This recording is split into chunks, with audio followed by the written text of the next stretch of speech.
መርሃባ ቤተሰብ የዛሬ ኮሜንታችን ደግሞ የቋንጣውን አዘገጃጀት አሳይኝ ብላኛለች። ማንኛውም ሰው እኔን ፎሎ እና ሰብስክራይብ ማድረግ ያረጋችሁ ኮሜንት ላይ ማየት የምትፈልጉትን የምግብ አይነት ብጽፉልኝ ልሰራላችሁ ዝግጁ ነኝ።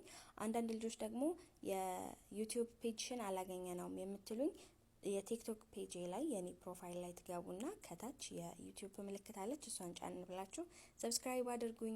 እኔ እዚህ ጋር የተጠቀምኩት የበግ ስጋ ነው እና ታፋ የግር ስጋ ነው። በደንብ ከዘለዘልኩት በኋላ እናንተ ጮማ አለማረግ ትችላላችሁ እንደ ምርጫችሁ። ያ ግን እኔ ስለፈለኩ ነው ጮማ ያደረኩት። ከዛ ያደረኩባቸው ነገሮች ጨው፣ ሚጥሚጣ፣ በርበሬ ሶስቱን ያደረኩት። ግን እናንተ ወይ ሚጥሚጣ ወይ በርበሬ ብቻውን ማረግ ትችላላችሁ። ጨውም እክትያሪ ማድረግም አለማድረግም ትችላላችሁ።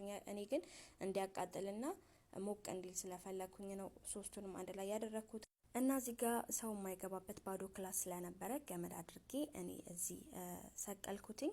ግን አብዛኞቻችሁ ውጭ ላይ ስለሆነ የምትኖሩት እንደዚህ ገመድ መስቀል ስጋ ምናምን እንደዚህ የማይመቻችሁ ከሆነ ልክ እንዳደረኩት ታደርጉና ኦቨን ውስጥ ታስገቡታላችሁ። ከላይም ከታችም እሳቱን ቀንሳችሁ ለ20-25 ደቂቃ ብታስገቡት ክው ብሎ ነው የምታገኙት። ግን ከለሩ ልክ እንደዚህ አይሆንላችሁም።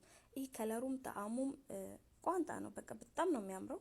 ሹፍ ሹፍ ሹፍ ሹፍ ከነጨማው ሹፍ الجمال ብስሚላ ማሻአላ። አንደኛ ላይክ ሼርስ እያደረጋችሁ በተለይ ደግሞ ሰብስክራይብ ብታደርጉ ለኔ ስለሚጠቅመኝ እንዳትረሱ። ኮሜንት ላይ የምትፈልጉት ነገር ጻፉልኝ። ባይ